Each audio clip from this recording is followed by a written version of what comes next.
154. We'll get her off.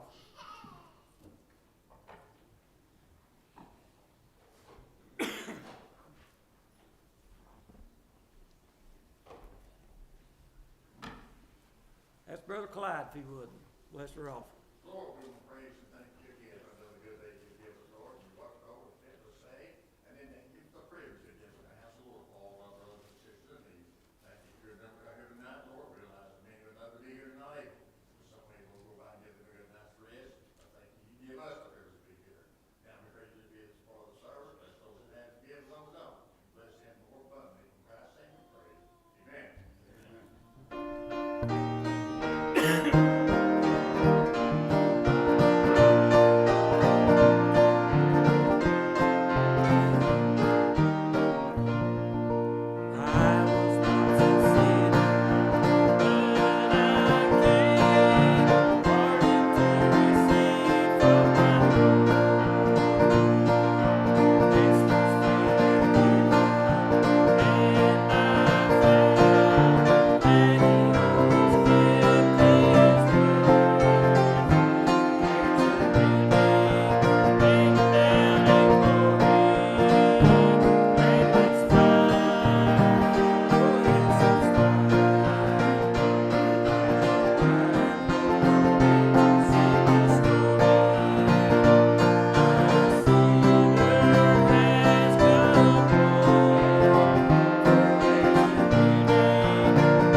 Good evening.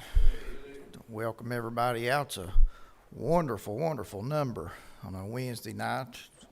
Heard Clyde say while he was asking the blessing over the offering there, what it said, it was a privilege to be here, and I believe that. I believe that Southside Church is blessed because of our Wednesday night and Sunday night attendance and people taking prayer meeting serious. So again, good to see such a good number out. It's time to go before the Lord in prayer at this time. Is anybody have a spoken prayer request?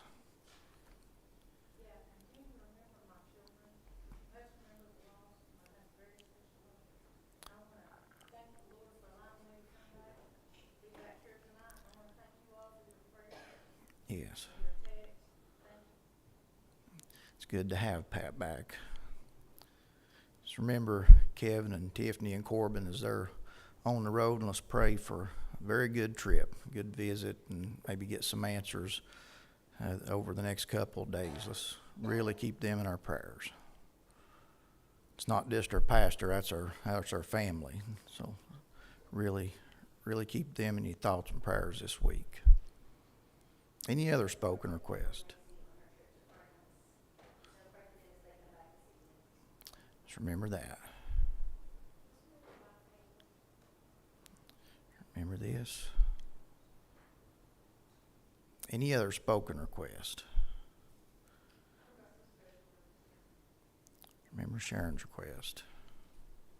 Remember my dad, my mom had to take him to the doctor today. He's been having some dizzy spells and fell today, and just like you remember him. Yes. She's gonna stay home with him while the doctor wants me to come back tomorrow, so pray for him. That's Melissa's dad. Let's remember him in this prayer. If there's no other spoken request or the unspoken shown, but just uplifting your hands. Everybody that can and will, let's gather around the altar. I'll ask David Butler, if he will, to lead us.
All right, does anybody have a song or a testimony?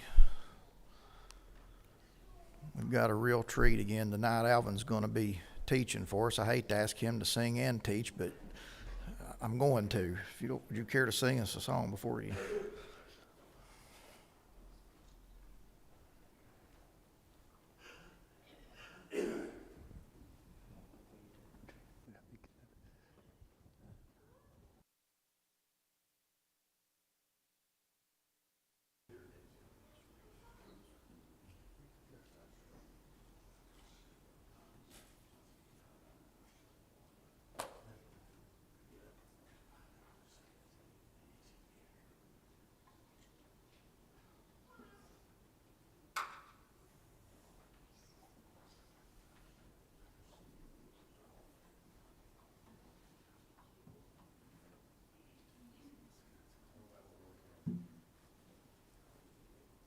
We'll be back in a minute.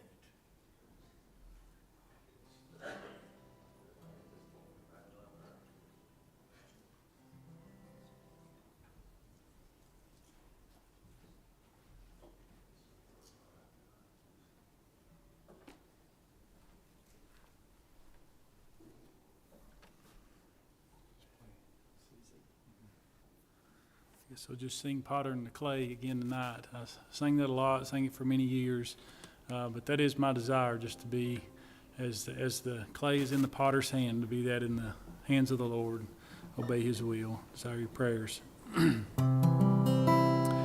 Potter, hear the clay say, mold me in thy way, that I may share this love that's still in me. Thy skillful hands perform the task, just like thee, Lord's all I ask. And Father, let your Spirit breathe on me. I'm just a handful of clay the potter found along the way, and I'll never know what Jesus sees in me.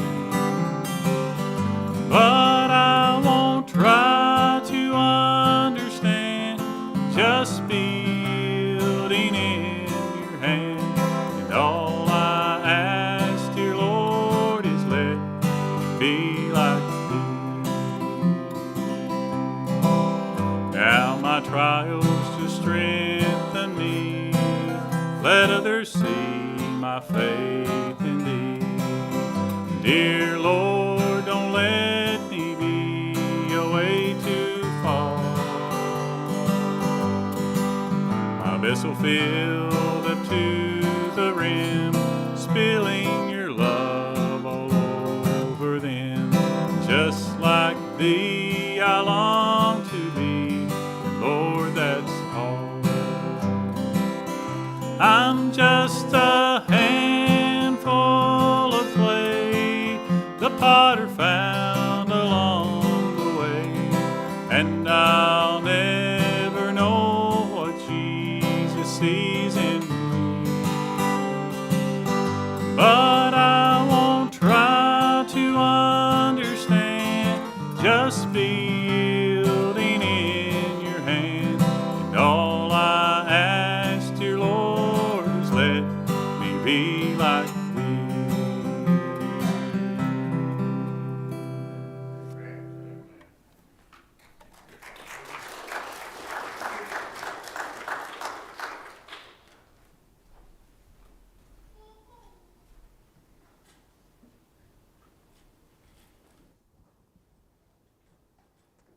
Seems a little easier to finish a song and sit down than it does to finish it and turn around and stand back up here. But I do desire your prayers and appreciate the privilege to be here tonight. I share a little experience that happened to me Sunday morning. Ann and Will and I were supposed to go to Coffee Ridge Sunday night. They'd asked us to come up and share a little bit about the trip to Kenya. And I'd been studying on that and the reasoning for going and so forth. And as we were praying here in the altar Sunday morning, the thoughts was just kind of going through my mind as we was having prayer, that I would sort of like to share that with you all, because it's been a while since we've gone, and sometimes time kind of fades while we do what we do.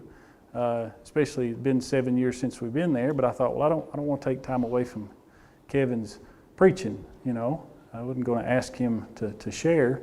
And we got up from saying prayer, or from praying, and he turned around and he said, Alvin ain't going to be here Wednesday night. Will you teach? I said, yeah.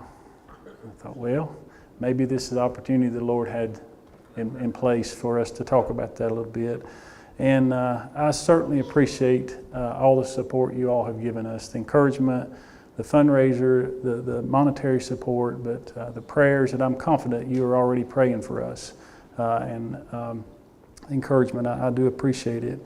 But as I was driving, coming home from work, I was thinking about last Wednesday night, and I don't want us to forget that message about the Lord settling us and establishing us. So I'd encourage you to think back on that. That was a wonderful message Kevin shared with us last Wednesday night, and sometimes it's good to review. There's a lot of distractions in life. There is for me. Sometimes it's easy to get in a big rush and forget what we heard about yesterday or last week. But I feel like that's a a good one for us to glean on for a long time about what he shared. But as I was thinking about the trip to Kenya, questions that we get asked sometimes is one is, when are you going, and where you're going? And then not always is this the last question asked, but I feel like it is a question, is why are you going? Because there's a lot of needs here, aren't there? I mean, we know that. There's needs right here in our hometown. There's needs in our region and in our nation. And why would you pack up and go to the other side of Africa? But hopefully I'll be able to share with you the reasoning for that. But the when is pretty soon. 4 weeks from tomorrow, I think, isn't it, Anna? June 20th, when we'll be leaving. And again, we'll be going through Samaritan's Purse, World Medical Mission, and that's who we've served with before. But where we go is Kenya, East Africa, and I've kind of jokingly said that's east of Jonesboro, but it's a long ways east of Jonesboro, a few thousand miles.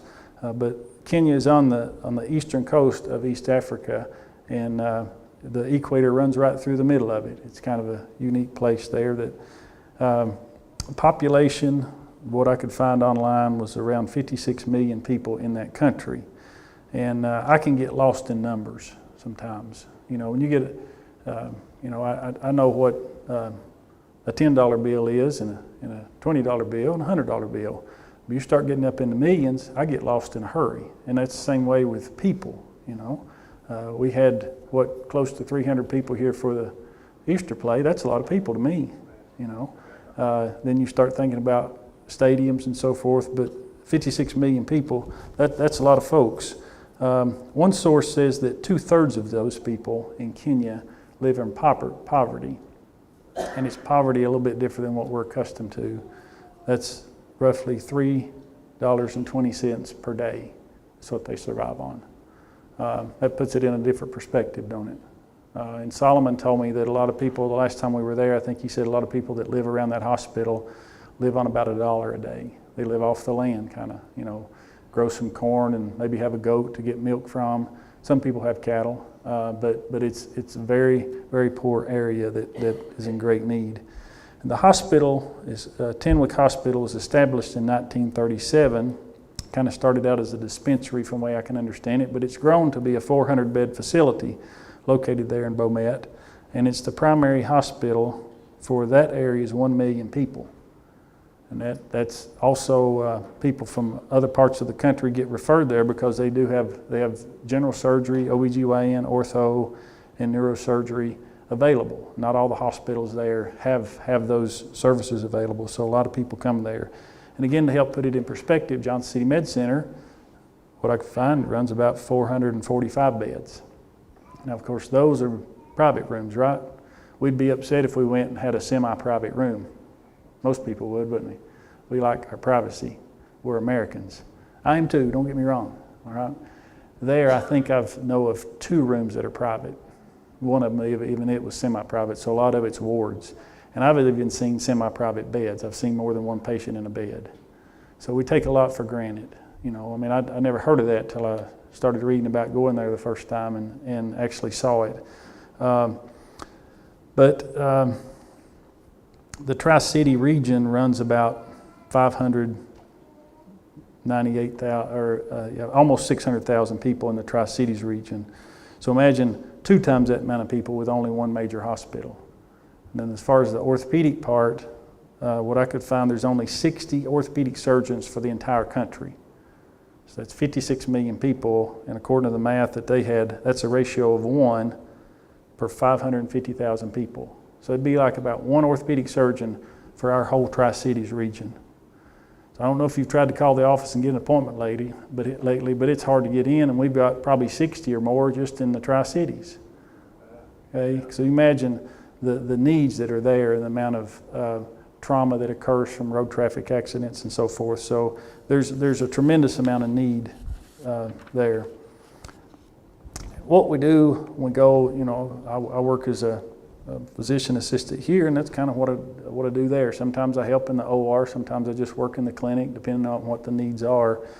But this kind of goes along with the why as well. Why we go being to come alongside of the missionaries that are serving there long term, them and their families, and the Kenyan doctors that work there.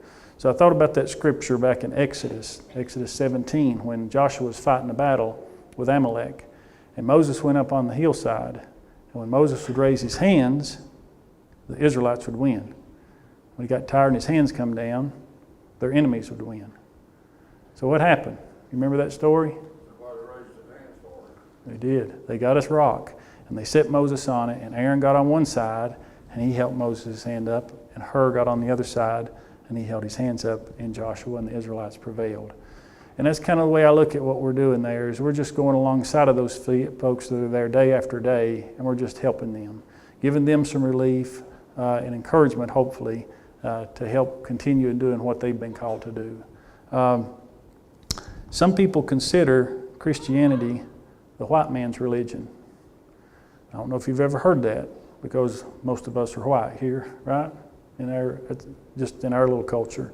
But in other parts of the world, they look at Christianity kind of, well, that's for the white man. You know, a lot of the African tribes for years ago were kind of spiritual, witchcraft, this and that. You know, you go on over in India, you're looking at Hindus and Buddhists and things like that. So how do you break those barriers down? Sometimes it's hard to witness to people here that was brought up in church and know about the Lord, right? So imagine trying to witness to somebody that don't know anything about Jesus, never heard of him. So if I show up, and it's not that Americans can't be a witness, but follow me on this. If I show up and try to witness to maybe somebody in South Sudan, and that country is a mess, torn by war and so forth. I've heard it said there's more culture shock going from Kenya to South Sudan than there is going from here to Kenya. And it's a bit of a culture shock for us to go there. I mean, because we're pretty used to our comforts here. But it's even harder to go on to South Sudan. But if I show up, there's a barrier there, because I'm from the U.S., right? I would be representing the white man's religion, so to speak. But the gospel has spread in Kenya very well. That area around Tenwick, one person that went with us, she said, I believe there's more Christians there than there are back home. But they go out. They go from there and go to South Sudan. So if their African brother shows up to tell them about Christ, that barrier of the white man is not there. So that's part of the mission too, is what they're doing is training those Kenyans to go forth and share the gospel with their neighbors. So going alongside of them and trying to help. And then let's talk about why we would go. That's part of it, is to be a help, but there's a bigger reason. In Matthew chapter 28, verses 19 and 20, you've probably heard this referred to as the Great Commission. As I've said, it's not referred to as the Great Suggestion. Sometimes we take it that way, but it's the Great Commission. It says, Go ye therefore and teach all nations, baptizing them in the name of the Father and of the Son and of the Holy Ghost, teaching them to observe all things whatsoever I have commanded you. And lo, I am with you always, even until the end of the world. Amen. So I was thinking about it as a young boy. If Mom and Dad told me to do something one time, that was considered enough. But you look on over in Mark chapter 16, starting with verse 15, Jesus, it's recorded here that he said unto them, Go ye into all the world and preach the gospel to every creature. He that believeth and is baptized shall be saved, and he that believeth not shall be damned. Then flip on over to Acts chapter 1. Talks about it again, and these are the last recorded words of Christ before he ascended back to heaven. And oftentimes we consider somebody's last words very important, right? Here on earth. So if this is what Christ had to say to his disciples before he left, I think it was worth listening to, very important. But ye shall receive power after that the Holy Ghost is come upon you, and ye shall be witnesses unto me both in Jerusalem and in all Judea and in Samaria and to the uttermost parts of the earth. So he was given that commission, and I don't read anywhere where he said stop. You know, that was just for Peter and James and John. No, I think that was for the church. and we're part of that, right? Now, I'm not saying everybody has to go to Kenya, right? He said, you'll be witness to me both in Jerusalem. So that was for those folks there to witness to the people in Jerusalem. That's for us to witness to the people here in Irwin. All right? And then Judea.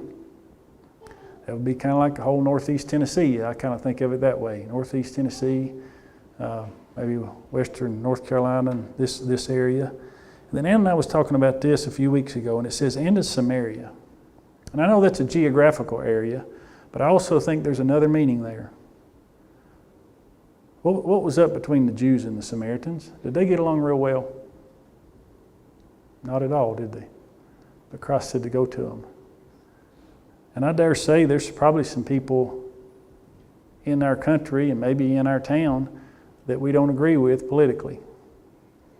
There's probably some people that get on our nerves, but we're still supposed to love them and share the gospel with them. And I think that we can take that lesson out of there too, not just the area of Samaria, but also representing people that we might not like a whole lot, naturally speaking, but we're supposed to love them. And we're supposed to, they need to hear the gospel, the truth of the gospel. And unto the uttermost parts of the earth. Now at the time that Jesus said that, and to the people he was talking to in Jerusalem, guess what? Irwin would have been uttermost parts of the earth. Right? If you was over there and talked about coming over here, that'd be like going to the uttermost parts of the earth, wouldn't it? Now for us to go back over there, it seems like the uttermost parts, because this is home to us. But Christ sent it out to the whole world. And if you think about it, there was Christ started the church and those 12 apostles. And I've looked it up, and the best I can understand, 1/3 of the world's population now claim to be Christian. Now, do I think every one of them is born-again believers in Christ? Probably not, okay?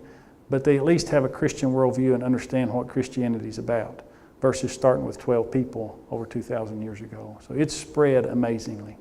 You know, sometimes we watch the news and we get discouraged, and things are discouraging if you watch the news too much. Our country has strayed from its founding principles on the Bible. But guess what? It's not that way everywhere. There's places where Christianity is growing like crazy. I'm excited about that. You know, I kind of joke sometimes, this is me excited, and this is me mad. Not hardly, I get a little bit aggravated sometimes, but I don't show a whole lot of emotions, I don't guess. But there is reason to be excited about what's going on in other parts of the world, the way the gospel is being shared and spread. So be encouraged by that. But statistically, if 1/3 of the world considers themselves Christian, that means there's 2/3 that aren't. So if each one of us just shared the gospel with 2 people, statistically, we could have it covered, couldn't we?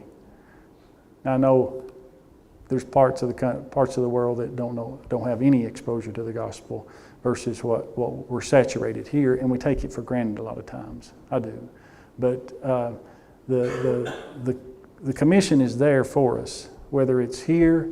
You know, you think about how many people come through a month at the food drive, and we just share a little bit of love. We share food, but hopefully they see something in us. They see there's joy, and we show kindness to them, and that speaks volumes to people. Think about yourself. There's been times in your life that you're real down and out, right? And then somebody come by, and they might have not have preached a message to you. They might not have said a whole lot, but they showed you kindness. And how much did that mean? It means a tremendous amount, don't it? I like it even on a good day, but when you're having a bad day and somebody shows you kindness, it even means more. So let's keep up the good work that Christ has given unto us like that.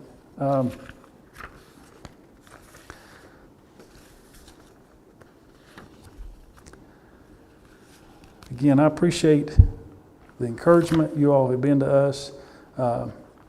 Even over the years, I've said it before, we'd be out and about, and I'd run into somebody from Southside, and you'd ask about it with a spark in your eye, and that was encouraging to Ann and I and our family, and we appreciate it a whole bunch. We do. I know that's a little different than what a Wednesday night lesson would normally be, but as I said, I was was praying there Sunday morning and just had that desire to share with you, just to remind you of what we go for and why we go. And it's always fascinating sometimes how the Lord works, isn't it? You know, I mean, I obviously wasn't going to go to Kevin and talk to him about that, but I didn't have to. Before we got out of here, he had already approached me, and I was just like, okay, I think I know what the Lord wants us to talk about Wednesday night. So, again, be much in prayer for our hearts as we go to serve, that it'll be in the right place, whether it's doing medicine or, as before, maybe taking care of a little orphan boy. We're excited about that. He'll be turning 9 while we're there, so we get to share in his 9th birthday, the good Lord's will. The little boy we took care of in 2015, and then got to see again in 2017. The last time we saw him in person, he was in an orphanage, but now he's in a home with a family and 3 brothers there where they adopted him. So we're very grateful for what the Lord did there, and excited to get to see them. But also pray for Gracie and Will. Last time they were there, they were just kids, and they're growing up. In my mind, they're still kids, but in reality, they're not.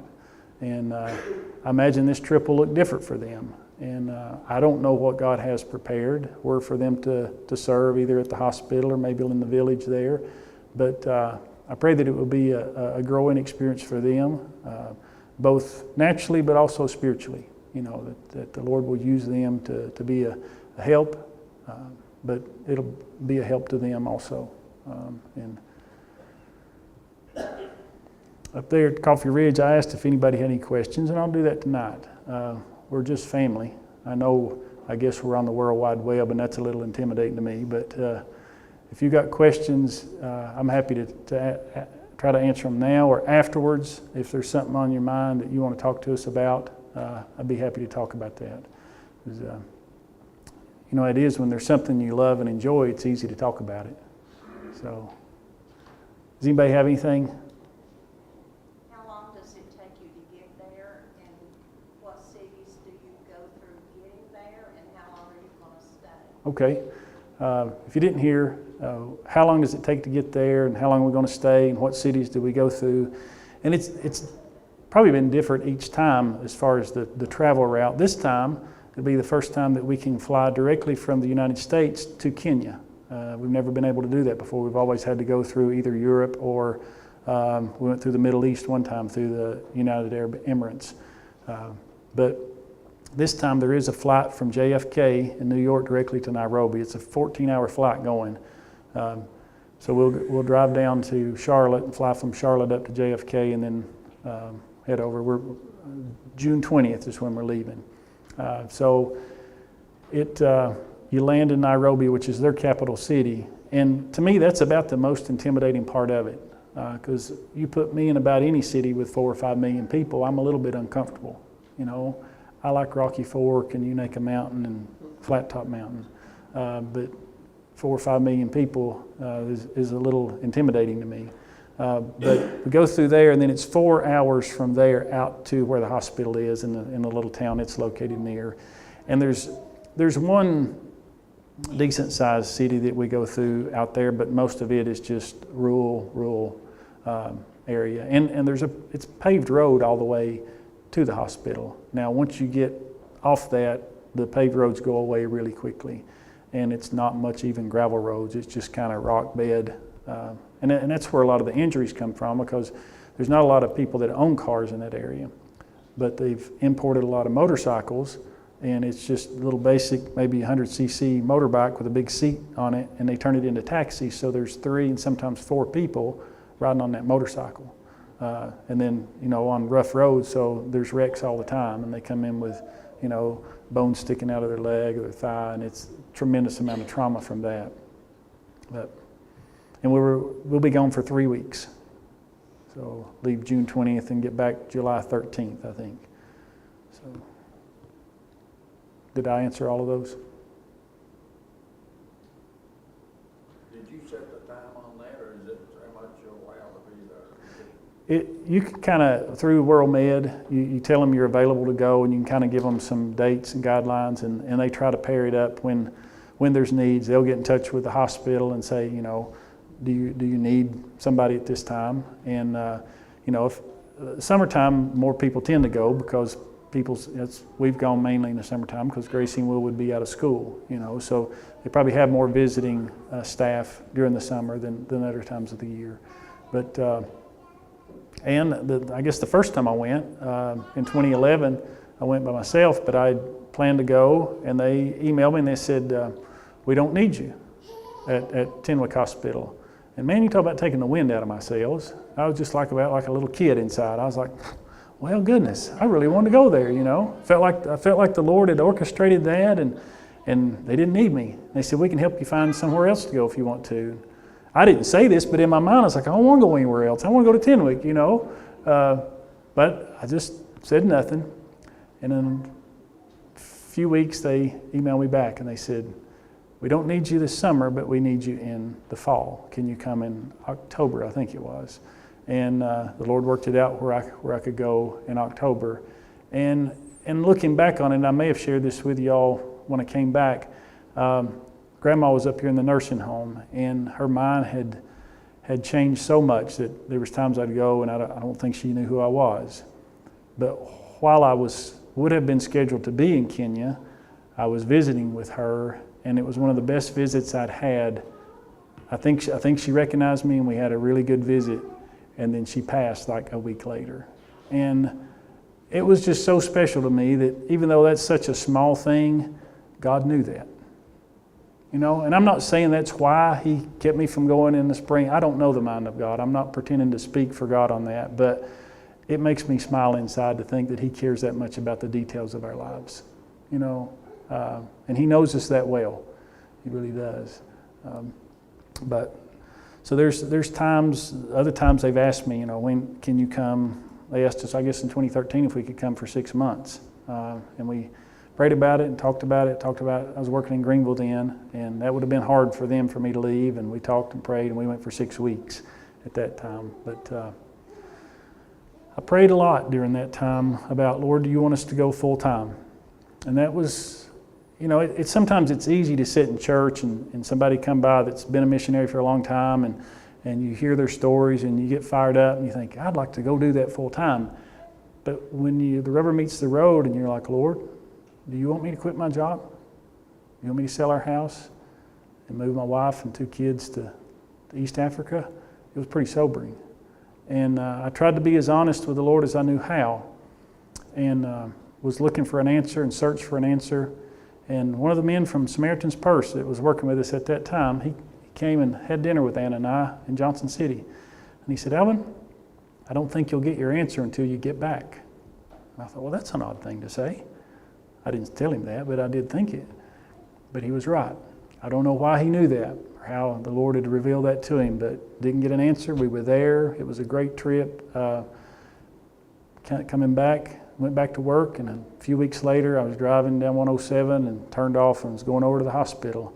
And I could take you to pretty much the spot that I feel like the answer came to me that morning. I don't remember praying about it that day. The answer was, for now, this is what I want you to do. Go for short-term trips and be a help to them, and then come back and share with my people here what I'm doing over there. Because the door opened to many churches, especially small mountain churches that I don't think it had a lot of exposure to mission work and to what God was doing in other places. So I felt like part of our mission was to share and be an encouragement to us that God's doing things other places too. Like I said, news is bad sometimes here, but there's good news all the way around the world that the Lord is at work. And it helped me see too, just a little bit bigger, a better picture of how big God was. I grew up here, and this was kind of my bubble. I've jokingly said, growing up, Irwin and Burnsville were little towns, and Asheville and Johnson City were big towns.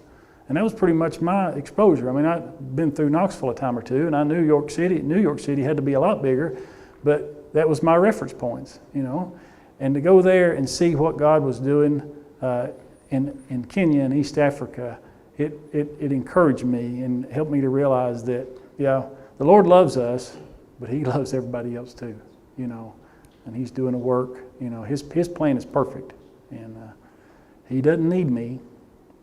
He can do without me, but I can't do without Him. I'm just glad to get to be a part of it. You know, whether it's serving here or serving there, there's a job to do in the vineyard of God. Anything else? Dr. Stewart going with you? Not this time.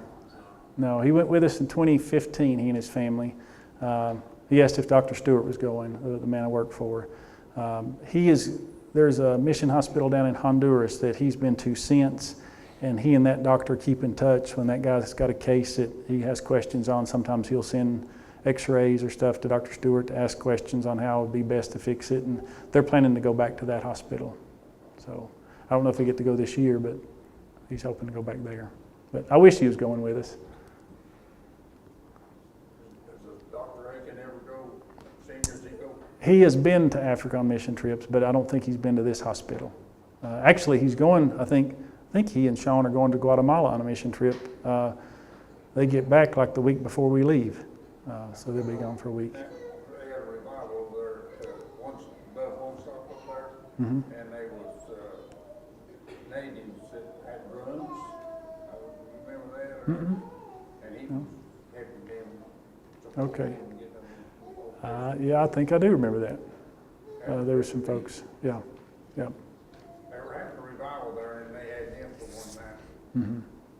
Yeah, I think I know who you're talking about. Yep. All right.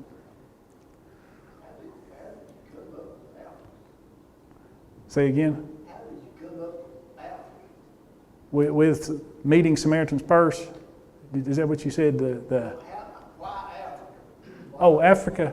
So the first time that I went with Samaritan's Purse, it was to Haiti after the earthquake in 2010. And my thoughts was I would get to go back to Haiti.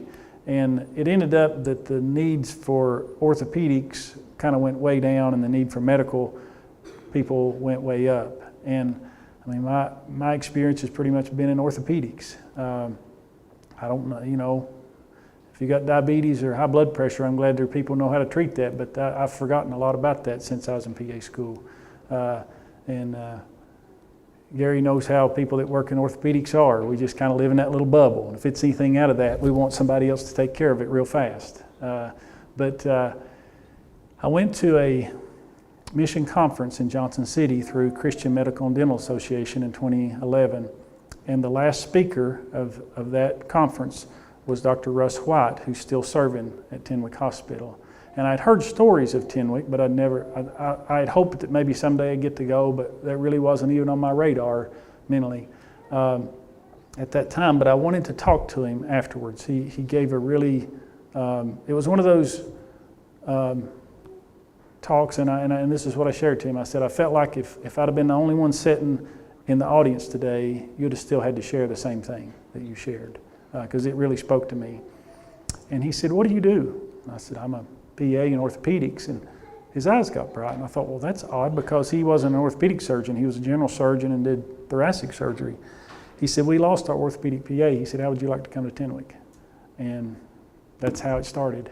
And we got an email from his wife last week, I guess, and they will be our host family this time. So I'm excited to get to see them and have a meal with them. Because that was a special memory to me, and it just, and the door just keeps opening, you know. And it's that's kind of how I've approached it. Is, Lord, I know there's needs, and I know in your word we are to go share.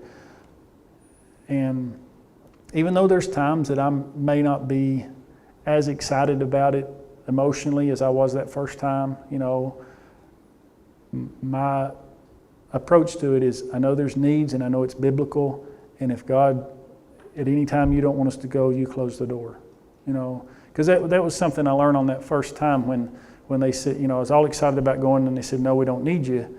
You know, I was real down and out. And then when they emailed back and they said, well, we need you in October, my thought was like, well, I don't know if I want to go now. You know, I was kind of off that, you know how we are, our emotional roller coaster. And it's just like the Lord spoke to me. Are you going on emotions, or are you going because I want you to go? And I was like, yeah, I'll go. You know, it kind of checked my attitude a little bit. Because it's not just about our emotions. You know, there's sometimes we can get fired up about stuff that the Lord may be in it, and it may just be us fired up about something, because we are still in the flesh. I've said this to the Bible study group more than once, but I believe it to be true. The Holy Spirit is never wrong, but my spirit sometimes is. And sometimes it's hard for me to tell the difference.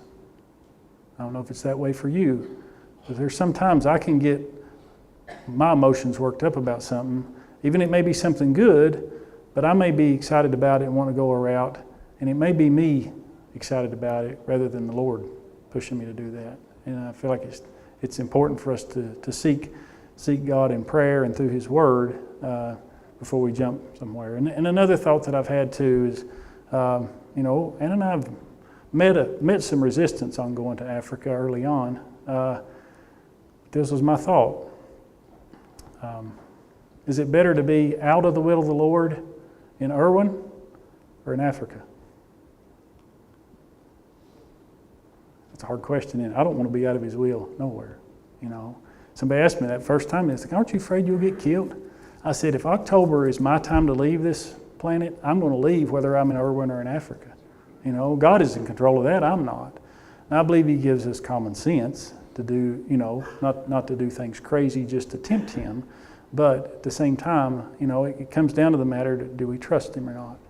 He's the same God there as He is here. Sometimes when we're out of our comfort zone, we're more aware of our need for Him than we are when we're real comfortable.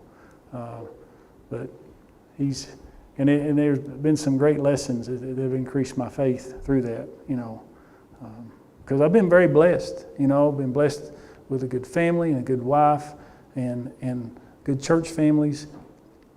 But when you step out and you're there by yourself, it kind of forces us to lean on the Lord a little more than what we do sometimes. Did that answer that question okay about Africa? Yeah. Because there's needs everywhere. I think about it. I was listening today about homelessness in Portland, Oregon. Just how sad those situations are. And oftentimes those situations require us to get our hands dirty. And I don't mean just physically. Sometimes when you're dealing with people that have been, I thought about that man that lived in the tombs when Christ cast those demons out of him. He said he was found clothed and in his right mind, and he wanted to follow Christ. Remember that? Jesus said, "No, you stay here." And I thought about that today as I was driving. I bet, in a way, it would have been easier for that man to have left all that baggage. I imagine he'd hurt some people when he was filled with those demons, don't you? I mean, they had tried to chain him, and and he was living in the tombs. I bet he had made a mess of his family life, his community. It'd have been much easier just to left all that behind and follow Jesus and seen the miracles Jesus done. I'd never thought about that. But Jesus didn't let him. He said, "No, you stay here." But you know what? God's grace was sufficient for him to mend those relationships that he had broken. The Bible don't say anything about it, but we know His grace is sufficient. So there's grace for every need. Anything else? All right. Anybody have a testimony or a prayer request before we go? I'd like to thank the Lord for thanking the prayer for this week. Yes. Well, I've done this before here, and that's exactly what I asked God for. I give Him all the credit. That's good. Yeah. Yeah, that is something to be thankful for. Glad to hear that. I'd just like to thank you for helping me. Yesterday morning, I had a stress test, and Lord helped take care of it. That's good news. Thank you.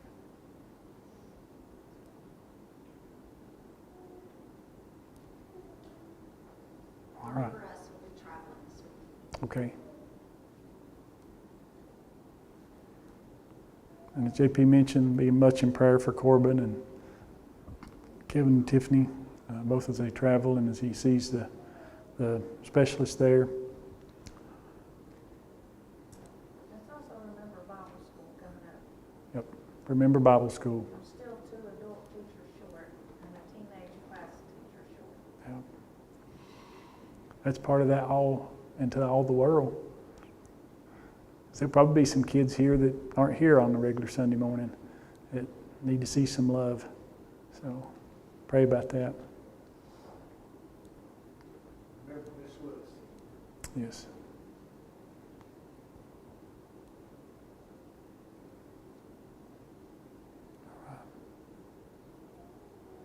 Darren, you dismiss us in prayer.